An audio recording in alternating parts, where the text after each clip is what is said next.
नमस्ते, आप सभी का स्वागत है आज की इस परिचर्चा में। आज हम बात करने वाले हैं केजरीवाल जी के महान फ्लड मैनेजमेंट के ज्ञान की, और हमारे साथ हैं विजय सरदाना जी। आपका स्वागत है विजय जी। नमस्कार सर, सभी दर्शकों को नमस्कार। तो इस समय दिल्ली जो है वो बाढ़ में डूबी हुई है। मेरे विचार से तीसरा या चौथा दिन है कि दिल्ली जो है वो बाढ़ में डूबी हुई है, विशेषकर जो ओल्ड दिल्ली वाला जो क्षेत्र है वो। और आपस में मारामारी चल रही है। केजरीवाल जी जो हैं वो स्वयं किसी भी प्रकार की गलती करते नहीं है, वो सारी गलती जो है वो भारतीय जनता पार्टी की बता रहे हैं, हरियाणा सरकार की बता रहे हैं। कह रहे हैं हरियाणा सरकार ने पानी छोड़ दिया यमुना जी में, और उन्होंने जो है कैनाल्स थी उसमें पानी नहीं छोड़ा। हालांकि मुझे समझ में नहीं आया, क्योंकि 3 लाख क्यूसेक पानी आ गया था, तो अगर कैनाल में चला भी देते और खेत में डुबोने का इंतजाम कर भी देते तो भी मैक्सिमम वहाँ से 20,000-22,000 क्यूसेक निकलता। तो ये जो ब्लेम गेम चल रहा है इसका थोड़ा विश्लेषण करें। देखिए जी, दिल्ली की हालत तो एक फुटबॉल की बन गई है, और अब केजरीवाल साहब की तो आदत है, क्योंकि जब दिल्ली में उनकी सरकार थी और पंजाब में कांग्रेस की सरकार थी, तो जब सर्दियों में पॉल्यूशन होता था, स्मॉग होता था, तो बहुत उनको सुबह शाम वो पंजाब को और केंद्र सरकार को गालियां देते थे। जब से आम आदमी की पार्टी की सरकार आई है पंजाब में और दिल्ली में स्मॉग हो रहा है, उनके आर्ग्यूमेंट बदल गए। अब वो कहते हैं जी इसमें पंजाब का दोष नहीं है। तो अब ये हमें समझ में नहीं आता है। पाकिस्तान का होगा फिर तो? पाकिस्तान का होगा या चाइना का होगा या यूएस का होगा या किसी और का होगा, ये अंतरिक्ष का हो सकता है। हाँ, ऊपर से डायरेक्ट आता हो। तो अब कुल मिला के केजरीवाल साहब ने अगर जिंदगी में कभी जिम्मेवारी ली होती तो दिल्ली का हाल ये नहीं होता, क्योंकि उन्होंने पूरी जिंदगी एक ही काम किया है कि टैक्स पेयर के पैसे पे मजे करो, वोट बैंक को लॉलीपॉप दे के बनाओ, और जो दिल्ली की बर्बादी है ये केजरीवाल साहब का वोट बैंक पॉलिटिक्स है। और मैं इसलिए नहीं कह रहा हूं कि यहाँ पे कोई हम पॉलिटिकल आर्ग्यूमेंट की बात कर रहे हैं। पिछले 9 साल में जब से केजरीवाल साहब दिल्ली के मुख्यमंत्री हैं, दिल्ली की जनता ने करीब 6 लाख करोड़ रुपए केजरीवाल को एज ए टैक्स पेयर्स ने पैसा दिया। 6 लाख करोड़। वो पैसा गया कहाँ? क्योंकि जो इनका बजट तो हर साल सरप्लस ही होता है, और ये क्लेम करते हैं कि सरप्लस है। इसका मतलब ये है कि इनके पास जितने प्लान हैं उससे ज़्यादा इनको पैसा मिल रहा है। अब सवाल इस बात का है कि उसमें केंद्र सरकार भी खर्चा करती है, क्योंकि लैंड डेवलपमेंट है, बाकी जो इंफ्रास्ट्रक्चर है, जैसे प्रगति मैदान का डेवलपमेंट हो रहा है क्योंकि G20 की मीटिंग, एनडीएमसी एरिया है, कैंट एरिया है। तो बहुत सारे एरियाज ऐसे हैं जहाँ पे और बहुत पैसा आता है। दिल्ली हिंदुस्तान की सबसे ज़्यादा पर कैपिटा इनकम का स्टेट है। इनको एक सोने के थाल में सजा हुआ एक मुकुट मिला था, इन्होंने उस थाल को भी गंदा कर दिया और मुकुट भी नहीं संभाल पाए। तो कहने का मतलब ये है कि इनको सिर्फ बहानेबाजी करनी। और मैं आपको एक और इंटरेस्टिंग बात बताता हूँ। दिल्ली की सड़कें और कॉलोनियों में पानी भरा हुआ है, दिल्ली की झीलें सूखी हैं आज भी। अच्छा, आज भी जो लोग दिल्ली से हैं, जो ये प्रोग्राम देख रहे हैं, आप मयूर विहार में जो मनीष सिसोदिया का एरिया है, ठीक है, जहां से मनीष सिसोदिया विधायक हैं, वहां पे संजय लेक है, आप जाके देख लीजिए, सूखी पड़ी है। इन्होंने क्या किया, अब इतना उसमें हालत खराब है कि पानी वहां कम हो गया था, वर्चुअली ड्राई थी, उसको आधा कर दिया लेक को। जो पूरी लंबी लेक थी जो पीछे मेट्रो स्टेशन तक जाती थी, वो पूरी लेक को 2 पार्ट में बांट दिया। आधे में पानी है, आधी सूखी पड़ी है। ये है इनका management in the name of development. और जितने भी इन्होंने कॉलोनीज बसाई हैं, और सड़कों पर पानी है, सड़कों पे पानी, झीलें सूखी, सड़कों पर पानी, सड़कों पे, क्योंकि उनका एक मॉडल है ना कि मैं दिल्ली को झीलों का शहर बनाऊंगा। तो सड़कों पर झील बनाऊंगा और झीलों पर झुग्गी झोपड़ियां बसाऊंगा। हाँ, और उन्होंने ये भी कहा था कि मैं वेनिस गया था तो वहाँ मैंने वाटरवेज देखे थे, तो दिल्ली में वाटरवेज कैसे बनेंगे, तो बना दिए उन्होंने।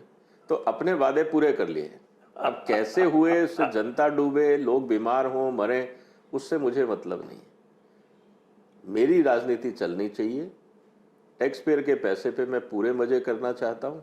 अकाउंटेबिलिटी कुछ नहीं लूंगा। अगर केजरीवाल साहब आज हरियाणा पे डाल रहे हैं तो ये उनका हक है, क्योंकि उन्होंने कभी जिंदगी में कोई पोर्टफोलियो तो लिया नहीं। कभी किसी मंत्री पे डाला, कभी किसी अधिकारी पे डाला, और जब दोनों की बात बाहर निकल गई तो पड़ोसी राज्य पे डाल दिया। आज तक उन्होंने एक जिम्मेवारी बता दो जो ली हो, एक, कि हाँ ये काम मेरे यहां पे हुआ है जो गलत हुआ है, एक बता दो। तो जिसे राजनीतिक बेशर्मी बोलते हैं, वो एक एग्जाम्पल हमारे सामने। ये जो बैराज वाला जो डिस्प्यूट चल रहा है कि साहब बैराज जो है वो टाइमली खोला नहीं गया, खोला गया तो बताया नहीं गया, और पानी हरियाणा में यूपी में डाइवर्ट नहीं किया गया, सारा पानी इधर भेज दिया गया, दिल्ली के खिलाफ आपराधिक साजिश की गई, इसके बारे में आप क्या कहेंगे? अब देखिए, अगर कोई इतना बचकानी हरकत करे, मुझे तो नहीं लगता कि कल को कोई भी आदमी किसी दूसरे राज्य की जनता को बर्बाद करने के लिए काम करता होगा, मुझे तो नहीं लगता। ये तो तभी हो सकता है कि जब किसी डैम में बहुत पानी भरा हो और आप उस डैम को तोड़ दें, तो बात होती है। बराज कोई डैम नहीं होता है। ये अगर कॉमन सेंस एक आईआईटी के इंजीनियर को नहीं आती है कि वो तो मैनेजमेंट कोटा से बने थे ना। नहीं, अब जिसने भी मैनेजमेंट कोटा से भेजा था, नाम तो आईआईटी का खराब हुआ ना सर। तो आईआईटी एलुमनाई एसोसिएशन को एक डिक्लेरेशन देना चाहिए, डिस्क्लेमर, कि भाई he was not through competitive exam, he was through whatever route he came into. तो क्वेश्चन मार्क आप उनकी कॉम्पिटेंसी पे करिए, आईआईटी पे मत करिए। एक डिस्क्लेमर आना चाहिए अगर ये सच्चाई है।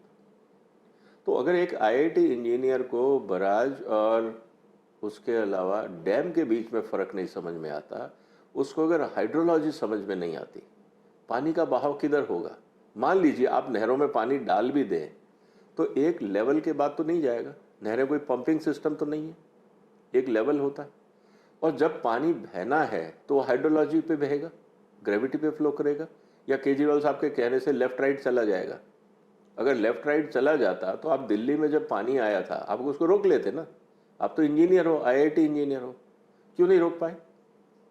तो कहने का मतलब ये है कि कुल मिला के करना कुछ नहीं है, जनता के ऊपर एक बोझ बन के बैठना है, टैक्स पेयर के पैसे से मजे करने हैं। कुल मिला के एजेंडा इतना ही है। और रही बात दिल्ली की, तो दिल्ली की बर्बादी तो सर दिल्ली के बजट में लिखी हुई है, हम उसको पढ़ते नहीं है। एक मिनट रोकूंगा। मेरे पिताजी इरिगेशन डिपार्टमेंट में थे और मैं उनके साथ बचपन में रहा हूँ और मैंने देखा है नहरों का रखरखाव किस तरह से होता है। और जो नहरों की मरम्मत का जो क्लोजर लिया जाता है वो मानसून में लिया जाता है। मानसून में नहरें नहीं चलाई जाती। मानसून में नहरें इसलिए भी नहीं चलाई जाती हैं कि अधिकतर नहरें जो यहाँ पर हैं हमारे यहाँ, वो कट में बनती हैं। जो प्लेन्स में जो नहरें बनती हैं वो कट में बनती हैं। और वेस्टर्न उत्तर प्रदेश में, हरियाणा में जो नहरें बनी हुई हैं उनकी पिचिंग भी नहीं है। तो वो सारा जो पानी है वो जाके बाद में वहाँ पे वाटर लॉगिंग ही क्रिएट करेगा यदि बारिश में आप चलाएंगे नहर तो। दूसरी बात, पानी कोई लेने वाला है नहीं, डिस्ट्रीब्यूशन सिस्टम आप चला नहीं सकते, तो नहर टूटेगी, फिर क्या होगा? देखिए, मैं वही कह रहा हूँ कि अगर कोई अनाड़ी अनजान आदमी ये बात कर रहा होता तो हम शायद उसको बेनिफिट ऑफ डाउट दे सकते थे।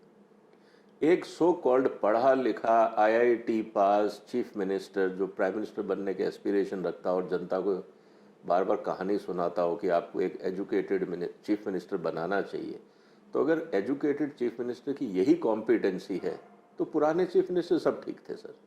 Even Lalu ji was much better in that sense. तो इनकी ज़रूरत नहीं है, ऐसे पढ़े लिखे इंसानों की जो बर्बादी में लगे रहे उनकी ज़रूरत नहीं है समाज में। कुल मिला के बात यह है सर, नहरों के साथ क्लोजली मैंने भी देखा है।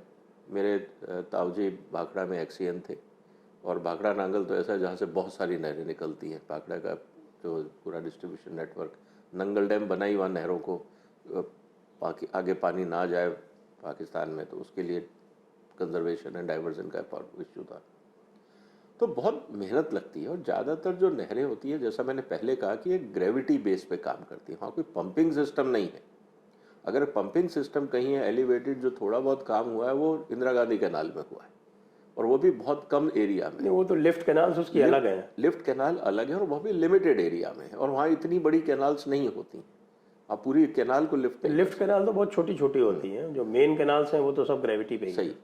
तो ये बात अब समझ में आती है कि अगर आप दिल्ली के अंदर आबादी, अब ये इस बात को मानने को तैयार नहीं होंगे कि अगर आप दिल्ली में 9 साल से थे और आप ये कह रहे थे मैं यमुना डेवलपमेंट करूंगा, तो यमुना डेवलपमेंट में क्या किया? आज तक यमुना में अगर आपने डिसिल्टिंग भी की होती, अगर आपने यमुना के आसपास जो आपने अनऑथराइज कॉलोनीज बसाई वोट बैंक के चक्कर में, जब फ्री बिजली फ्री पानी दोगे तो पूरी दुनिया के जो जिनको फ्री बिजली फ्री पानी चाहिए वो दिल्ली आके बसेंगे। और फिर आपने अपने बजट में सबसे ज़्यादा खर्चा उन्हीं अनऑथराइज कॉलोनीज को बसाने में किया, क्योंकि 40 लाख वोटर्स आज इनके अनऑथराइज कॉलोनीज में रहते हैं। 40 लाख, ये उनको भगा नहीं सकते। जरा भी अगर दिल्ली सरकार लैंड एनक्रोचमेंट पे, केंद्र सरकार अगर लैंड एनक्रोचमेंट में, या डीडी अगर लैंड एनक्रोचमेंट के ऊपर अगर सफाई करती है, ये तुरंत पहुंच जाते हैं कोर्ट स्टे लेने के लिए कि नहीं साहब ये देखो ये लोग घर कहाँ जाएंगे, इनके घर पे बुलडोजर चल रहा है, ये भाग जाएंगे। सवाल अब ये है कि जब मास्टर प्लान के अंदर अनऑथराइज कॉलोनी के लिए आपने जगह नहीं बनाई और जो थी उनको रेगुलराइज कर दिया, हर साल अनऑथराइज कॉलोनीज का बजट दिल्ली की सरकार को क्यों देना पड़ रहा है? ये रोहिंग्याज को बसा रहे हैं, वोट बैंक्स को बसा रहे हैं, ये कर क्या रहे हैं?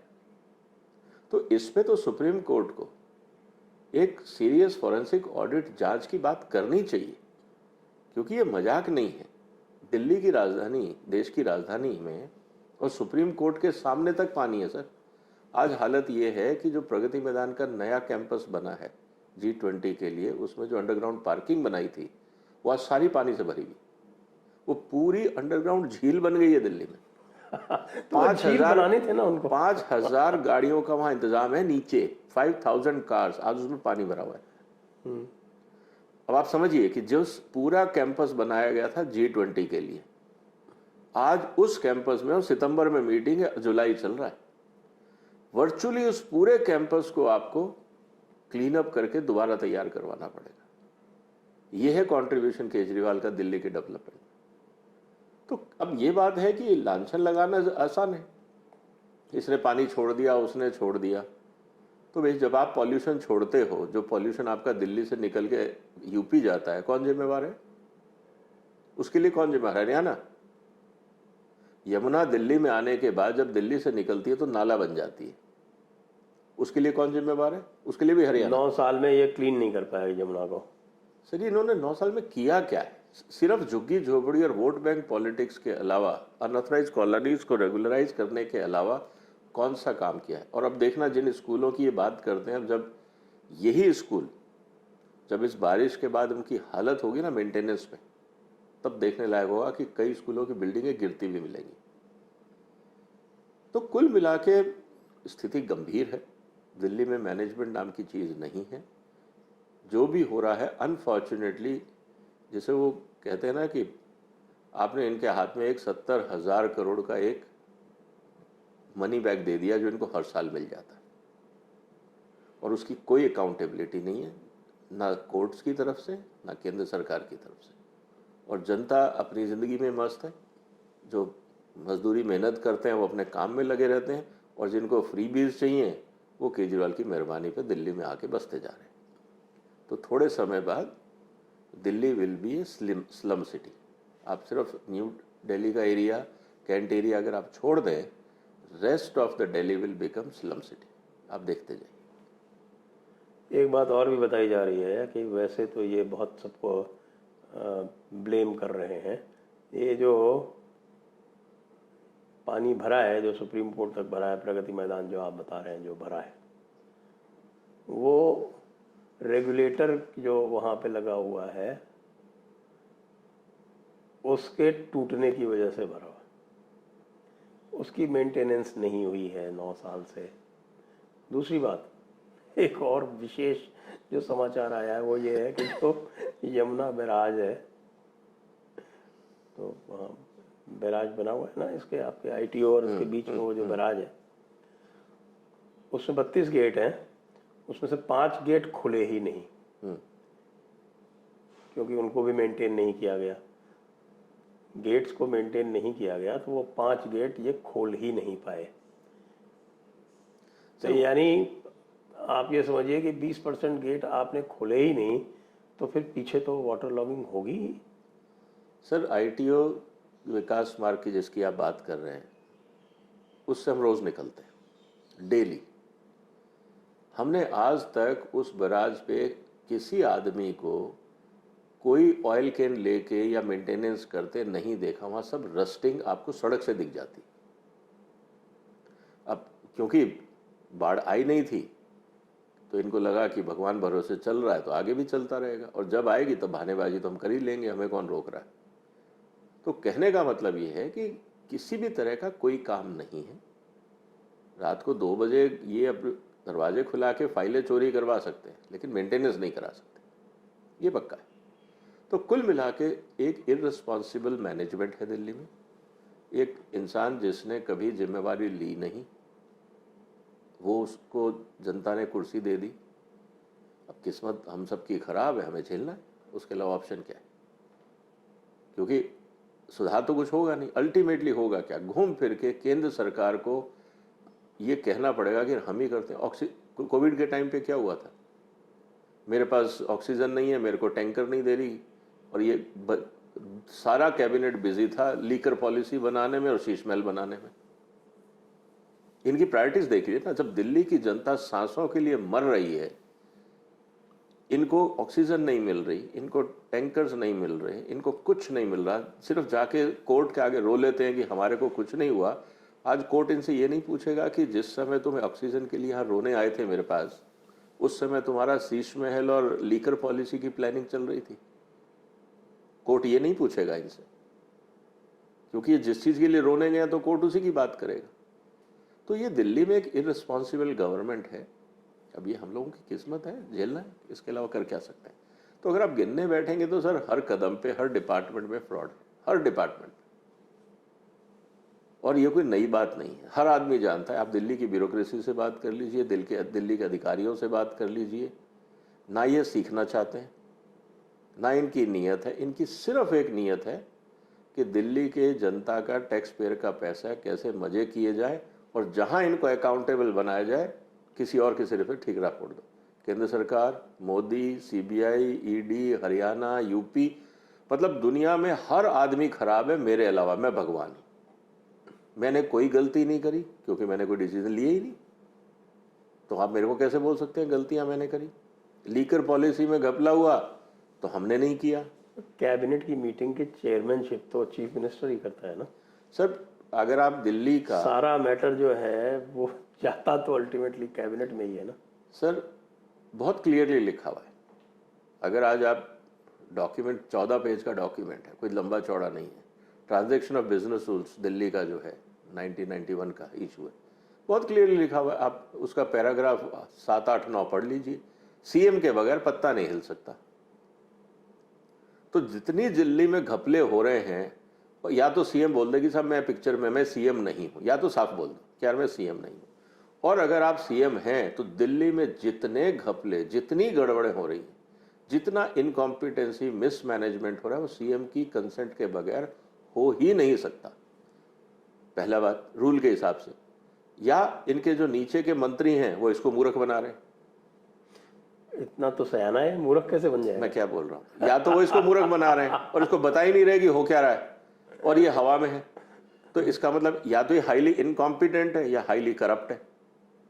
तीसरा कोई कॉम्बिनेशन हो नहीं सकता।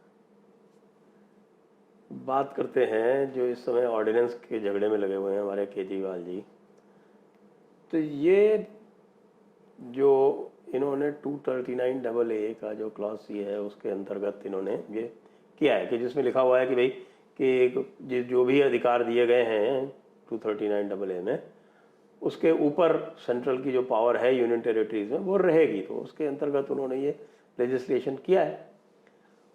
लेकिन जब इतना सब कुछ हो रहा है देख रहे हैं तो 239AA के क्लॉज 2 के जो प्रोविजंस हैं जिसमें वो इनको इंडेफिनेटली सस्पेंड कर सकते हैं उसको क्यों नहीं उपयोग में लाते। मुझे तो लगता है कि यहाँ से अंततः जो ये इन्होंने सिस्टम बनाया है लेजिस्लेटिव असेंबली का दिल्ली का, इसको समाप्त करके जो पुराना सिस्टम था वही अच्छा था।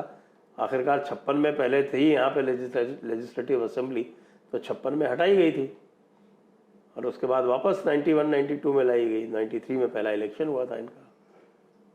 देखिए सर, ये एक पॉलिटिकल कॉल है। अब मेजर पार्टियां बीजेपी कांग्रेस प्लस, और तो कोई रीजनल पार्टी है नहीं दिल्ली में आम आदमी के अलावा, और अगर इस तरह का मिसमैनेजमेंट चलता है, देखिए सबसे बड़ी समस्या क्या है इस समय, केंद्र सरकार कुछ भी करती है तो नोबडी नोज कि सुप्रीम कोर्ट क्या व्यू लेगा, क्योंकि बहुत सारे डिसीजन सुप्रीम कोर्ट के ऐसे आते हैं जिसको लगता है कि एक, जिसे कहते हैं ना कि बहुत नैरो अप्रोच को लेकर डिसीजन लिया जा रहा है, जिसे कहते हैं टनल विजन। आप ब्रॉडर इम्प्लीकेशन शायद नहीं देख पा रहे। अब ये बहुत सब्जेक्टिव व्यू होता है कि मैं ब्रॉडर व्यू लूं या मैं फोकस्ड व्यू लूं। अब ये जज के ऊपर है। अगर आप दिल्ली के वेलफेयर की बात करते हैं और जो हकीकत हमारे सामने है तो ब्रॉडर व्यू लेने की ज़रूरत है। लेकिन अगर आप ये चाहते हैं नहीं, in the name of democracy, चाहे जनता मरती रहे जनता डूबती रहे, in the name of democracy अगर ये सब चलता रहता है तो ठीक है। कुल मिला के अगर हम ये कहते हैं फॉर एग्जांपल कि आज दिल्ली के अंदर बर्बादी हो गई, सब जगह पानी भर गया, ठीक, अब इस पे अकाउंटेबल कौन है? अब ये इन्होंने बहाना शुरू कर दिया, हरियाणा, इधर उधर कैनाल, ये वो सब, ये एक और शुरू हो जाएगा। लेकिन सवाल इस बात का है कि अब दो ही तरीके हैं। जो बच्चा शरारती होता है उसके संभालने के लिए दो ही तरीके हैं, या तो आप उसको मोटिवेट करो कि अच्छा काम करे लेकिन वो उद्दंड इतना है, वो कहता है जी आप कर लो मोटिवेट, मैं नहीं सुधरूंगा, लगा लो जोर। हमारे टीचर कहा करते थे कि कुछ छात्र ऐसे होते हैं जो टीचर्स को कहते हैं कि तुम्हारे में जितना जोर है लगा लो, हम नहीं सुधरेंगे तो अब टीचर भी क्या करें? तो फिर यही होता है कि आप पनिशमेंट दो। जब आप पनिशमेंट देने लगते हो तो स्कूल का प्रिंसिपल जो कोर्ट है हमारे यहाँ, वो कहते नहीं आप बच्चे को मारेंगे नहीं। अब उस उद्दंड बच्चा पूरी क्लास को डिस्टर्ब कर रहा है। अब बताइए क्या होगा उस क्लास में? यह स्थिति हमारे सामने है आज। तो उस उद्दंड बच्चे को जो आपकी पूरी क्लास का माहौल बिगाड़ रहा है, सबको तंग कर रहा है, सबकी चीजें छीन रहा है, रिसोर्सेज मिसयूज कर रहा है, तोड़फोड़ कर रहा है, जो भी आप लेना चाहो, उस स्थिति में आप क्या करोगे? फिर यही है कि आप उसको उठा के कान पकड़ के बाहर निकाल दो। अब आप कान पकड़ के बाहर निकालते हो तो फिर आप ह्यूमन राइट्स पे आ जाते हो। नहीं, आप डेमोक्रेसी में आप ऐसा कैसे कर सकते हो, आप इलेक्टेड गवर्नमेंट को कैसे हटा सकते हो। तो हमने क्या अपने यहाँ पे बहुत सारे तमाशे खुद के लिए बना रखे हैं। तो ये खेल चलता रहेगा सर, जब तक केंद्र सरकार, जब तक सुप्रीम कोर्ट एक मत नहीं होंगे कि हमें सुधार करना है, तब तक ऐसे उद्दंड बच्चे अपना खेल खेलते रहेंगे। ये हमारे सामने। और केजरीवाल के जो और जो इस समय समस्याएं चल रही हैं दिल्ली में, विशेषकर से जो इनके खिलाफ केसेस चल रहे हैं, मनीष सिसोदिया को आज तक बेल नहीं मिल पाई है, ईडी का केस चल रहा है, सीबीआई का केस चल रहा है, उसके अतिरिक्त कई सारे कन्फेशंस हो गए हैं, 164 के बयान हो गए हैं। तो उसको चलते हुए आपको क्या लग रहा है कि इनसे भी पूछताछ हो चुकी है हमारे केजरीवाल जी से? इन सबको देखते हुए क्या लग रहा है कि इनका नंबर कब तक आएगा? सर ऐसा है ना कि इस हवा में ये सब नंगे हैं। ये एक दूसरे में इतने उलझा रखा है। केजरीवाल ने बहुत शातिर खेल खेला है। मनीष सिसोदिया के सारे घपले केजरीवाल को पता है। मनीष सिसोदिया को इतना पता है कि भाई मैंने अगर मेरी चोरी पकड़ी गई तो मैं तो बाहर आने वाला नहीं। एक नहीं तो दो नहीं तो नहीं, कई केस निकलेंगे। पहली बात, केजरीवाल साहब के ने कहीं साइन किए नहीं, लेकिन पॉलिसी। मैं वहीं आ रहा हूँ, उसी पे आ रहा हूँ सर। लेकिन जिस दिन मनीष सिसोदिया ने मुंह खोल दिया कि साहब मैं तो कर रहा था एज पर सीएम इंस्ट्रक्शन, उस दिन इनका काउंटडाउन शुरू होगा पहला। अब सवाल ये है कि मुझे जो लग रहा है, आप मनीष सिसोदिया के जो आर्ग्यूमेंट्स उनके जो वकील कोर्ट में कर रहे हैं, कहीं पे भी आज तक इस बात का जिक्र नहीं आया है कि as per transaction of business rules, Manish Sisodia being a deputy CM, being a excise minister, being a finance minister, whatever you call it, he was working under the direction of chief minister. मुझे तो ये लग रहा है कि सिसोदिया के वकील केजरीवाल को बचाने में ज्यादा इंटरेस्टेड है बनस्पत मनीष सिसोदिया के। लगाया भी तो केजरीवाल नहीं है ना, मैं वही कह रहा हूं। तो इसीलिए उनको वो वकील दिए गए हैं कि भैया ये देख लेना कि मेरे पे बात नहीं है, बाकी जो कोई अंदर जाए मरे, हमें लेना देना नहीं। तो ये प्लान्ड है। अब मनीष सिसोदिया को ये कॉमन सेंस कब समझ में आएगी? और अगर वो इतना ही बोलता है कि sir I was working as per my boss's instruction, तो वो खुद भी उसकी सजा शायद कम हो जाए और बेल भी मिल जाती। अगर वो ये कन्फेस कर लेता कि भाई मैं तो एज पर इंस्ट्रक्शन काम कर रहा था, तो मुझे तो बेल दे दो ना, मैं तो हूं यहाँ पे आपके साथ सपोर्ट करने के लिए। जिसके इंस्ट्रक्शन पे कर रहा था आप उससे पूछोगे उसने इंस्ट्रक्शन क्यों दिए। लेकिन मनीष सिसोदिया को लगता है कि नहीं, किसी तरह से कोर्ट्स उनको मैनिपुलेट करके उनके वकील कुछ रास्ता निकाल लेंगे। देखते हैं क्या होता है। 2024 के इलेक्शन में केजरीवाल और कांग्रेस एक साथ लड़ पाएंगे कि नहीं, आपको क्या दिख रहा है? एक साथ सर, कांग्रेस को अकल बहुत देर में आई है। आ गई क्या आपको पक्का है? मुझे लग रहा है, क्योंकि जिस तरह से पटना में जो स्टेटमेंट दिया, क्योंकि अगर राहुल गांधी और जो वर्किंग प्रेसिडेंट हैं कांग्रेस के, अगर उन्होंने कहा कि हम बाद में सोच के बताएंगे, मुझे लगता है ये बहुत लेट अकल आई है कांग्रेस को। क्योंकि कांग्रेस ने हमारे यहाँ पे जो पॉलिटिशियंस है ना, उन्होंने अपनी बर्बादी खुद करी है। उदाहरण के लिए बीजेपी को बाहर रखना है, इसलिए कांग्रेस ने आम आदमी का साथ दिया दिल्ली में। आज वो सबसे बड़ा न्यूसेंस हो गया कांग्रेस के लिए ही, उसका असर हुआ पंजाब में। अब एक बात आप समझ लीजिए, जितने भी दल हैं, अगर भारत की राजनीति हम समझते हैं, एक तरफ तो बीजेपी, उसका अपना वोट बैंक है, चाहे वो आप उसको हिंदुत्व बोलो, हिंदू बोलो, XYZ कुछ भी बोलो, वो वोट है जो बीजेपी के साथ जाएगा, गाली भी देगा लेकिन वोट वहीं देगा। ये बात क्लियर हो रही है। जितना बाकी वोट है वो था सब कांग्रेस के पास। जितने रीजनल दल पैदा हुए हैं वो कांग्रेस के वोट बैंक में सेंध मार मार के पैदा हुए हैं। बीजेपी के वोट बैंक नहीं काटा है किसी ने, उन्होंने सबने कांग्रेस का वोट बैंक काटा है, और केजरीवाल भी वही कर रहा है। अब कांग्रेस कब तक अपने हाथ पैर कटवाते रहेंगे, ये उनको सोचना है। ये कांग्रेस की मतलब कि स्ट्रेटेजी की फेलियर है कि आपने अपने हाथ पैर कटवाते गए, कहीं पे उंगली कटवाई, कहीं पैर कटवाया, कहीं हाथ कटवाया, कहीं कंधा कटवाया। अब सिर्फ धड़ बच गया है जो नॉन फंक्शनल है एक हिसाब से, क्योंकि जो आपके हाथ पैर थे वो सब टूट टाट गए।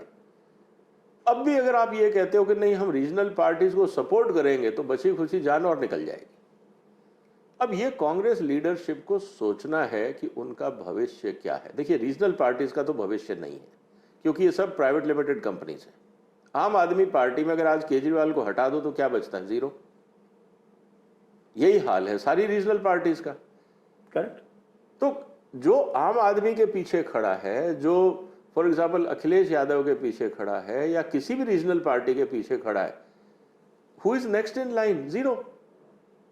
तो आप जनता को भी ये सोचना है और कांग्रेस को भी सोचना है कि भाई आपके पास रिवाइवल का मौका है। आप जनता को समझाना शुरू करो, एजुकेट करिए। 24 तो टाइम कम रह गया, 29 में अपनी जगह बना लो, कुछ तो करो। तो कहने का मतलब यह है कि ये कांग्रेस की लीडरशिप को सोचना है कि दे हैव एन अपॉर्चुनिटी। क्योंकि देखिए, बहुत ऐसे ये पॉपुलेशन है जो बीजेपी को वोट नहीं देना चाहती। कांग्रेस में उनको होप नहीं दिखती, इसलिए वो अपना वोट वेस्ट करते हैं by giving it to regional parties. जिस दिन कांग्रेस ने उनको होप दे दी कि नहीं अल्टरनेट मैं हूं, उस दिन ये सारी रीजनल पार्टी श्रिंक हो जाएंगी। ये मेरा असेसमेंट है। लेकिन केजरीवाल जी तो राजस्थान में, एमपी में और छत्तीसगढ़ में जा रहे हैं। हाँ, वो तो ये कह ही रहे थे कांग्रेस को कि मैं आपके साथ बैठ के नेगोशिएट करना चाहता हूँ, आप चाहेंगे तो हम हरियाणा में, राजस्थान में, मध्य प्रदेश में आपको सीटें दे देंगे। ये तो केजरीवाल साहब ने कहा था कांग्रेस को कि भाई आप इसमें पार्लियामेंट में हमारा साथ दीजिए और मैं आपके साथ टेबल पे बैठ के नेगोशिएट करने को तैयार हूँ बाकी स्टेट्स के लिए। तो अब इतना एस्पिरेशन हो गया उनको कि वो राहुल गांधी को बता रहे हैं कि भैया तुमको अगर पॉलिटिक्स करनी है तो मेरे से सीखो। तो नेशनल पार्टी बन गई ना। हाँ, तो अब ये राहुल गांधी को सोचना है कि ये नेशनल पार्टी बनाने में योगदान तो कांग्रेस का ही है। अब आपको अगर ट्रिक्स ऑफ द ट्रेड सीखने हैं, या तो आप खुद सीखिए या केजरीवाल साहब से ट्यूशन ले लीजिए, और ऑप्शन क्या है? क्योंकि जिस तरह से हालात हैं, मुझे तो यही लग रहा है कि अल्टीमेटली कांग्रेस को ये सीखना पड़ेगा कि ये एंटी बीजेपी मूड बना के आप अपने आप को किस डायरेक्शन में लेके जा रहे हो। Congress is going directionless. BJP तो एज ए ऑपोजिशन रहेगी। आपका अपना एजेंडा क्या है? क्योंकि आप एजेंडा बना नहीं रहे, अपना स्पेस क्रिएट कर नहीं रहे, और रीजनल पार्टीज के भरोसे एक झुंड बना के आप कहोगे कि हम लड़ने चले हैं, ऐसे नहीं होता है। क्योंकि जनता ये कहेगी यार ये आज मैं किसको वोट दूं? हर आदमी कंफ्यूज्ड है ऑपोजिशन में। तो आज एक ऑपोजिशन में बहुत बड़ा वैक्यूम है। जिसको केजरीवाल की निगाह है उसको ये पता है कि कांग्रेस विल बी डायरेक्शनलेस, और जो आदमी कांग्रेस से फ्रस्ट्रेट होगा वो आम आदमी पार्टी को वोट देगा। Kejriwal is very clear. अब ये राहुल गांधी को सोचना है कि अगर तुम्हारी वीकनेस और तुम्हारा इनडिसीजन और तुम्हारी लैक ऑफ क्लैरिटी को केजरीवाल कैपिटलाइज कर रहा है तो तुम लोग क्या कर रहे हो। अब देखते हैं राजस्थान हरियाणा में क्या होता है। हरियाणा तो बाद में है, अभी तो राजस्थान, एमपी, छत्तीसगढ़ है। और ये इसने 2 जगह तो बहुत बुरा झटका दिया ही है कांग्रेस को। उत्तराखंड कांग्रेस जीतने की स्थिति में थी, 4% वोट इन्होंने काटा और 4% वोट की वजह से वहां पर बीजेपी की सरकार आ गई। हिमाचल प्रदेश में इनकी कोई स्थिति नहीं थी, शून्य हो गए थे, और इनको शून्य करने में बीजेपी ने रोल प्ले किया। सही, उनकी मूर्खता रही, कांग्रेस वहां जीत गई। अब आप ये देखें कि गुजरात में कांग्रेस को इन्होंने 77 से 17 पे पहुंचा दिया, 12-13% वोट लेके गया है वहां पे। सही।